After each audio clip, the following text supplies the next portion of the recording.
to the Mike Leaf Show here on the Warrior Sports Network. We got a special segment for you today. Two seniors from the Winona State men's basketball team, Taylor Cameron, Kellen Taylor, fresh from practice. Thanks a lot for joining us today, guys. Absolutely.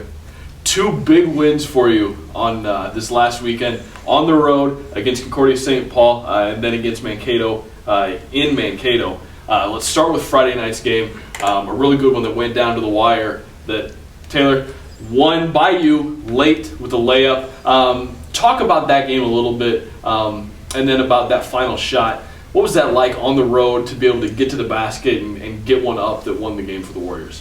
Yeah, certainly the game. We got off to a fast start and kind of got into a little lull there. But, we kept on fighting and showed some to get over that adversity that we overcame. And, as far as that last shot goes, we were lucky enough to get a switch. So I had a big guy on me, and I was attacking right away, and they told me to back it out, which I was lucky enough that I did, and I heard them. So I backed it out, and then we just, I went to the basket, hoping maybe for a foul or to finish, and best thing that could have happened, and I made it. So we move now to Saturday, a game against Winona State in Mankato. The Mavericks ranked 9th in the country. Obviously a really, really good team.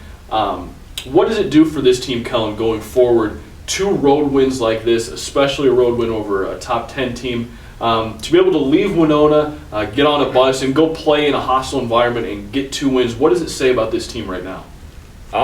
We've shown lots of promise. We've got a great team, and to get 2 tough wins on the road against 2 really good teams, grind them out. It showed that we have the toughness, and we're going to need it more going down the stretch here. But it was nice to see. The story of Saturday's game is Riley Bambenek, who scored 33 points. A great game for the freshman. Taylor, what's it been like watching him? You got to work with him last year while he redshirted.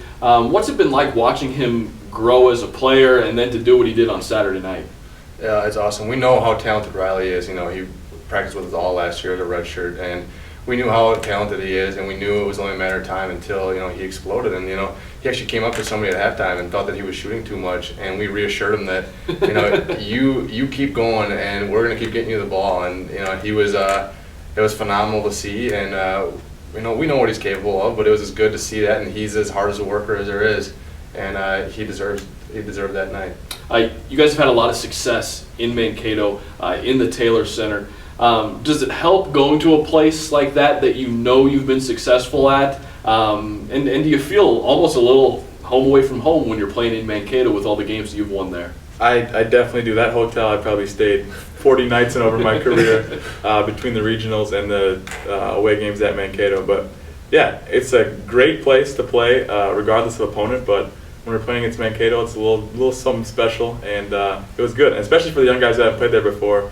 They were with us last year in the regional, and they got somewhat accustomed to that arena and whatever else, but they never actually got out there. And for them, it was nice to go out there and get a win. Well, it was 2 great wins last weekend against the Golden Bears and against Winona State. The first 2 home games for the Warriors of conference play this weekend, Friday and Saturday. It'll be a fun weekend. Look forward to seeing you out there. That's all the time we have with these 2. We'll let them get back to practice and get back to their final schedule. And we'll see you later in the week with more from the Mike Leaf Show.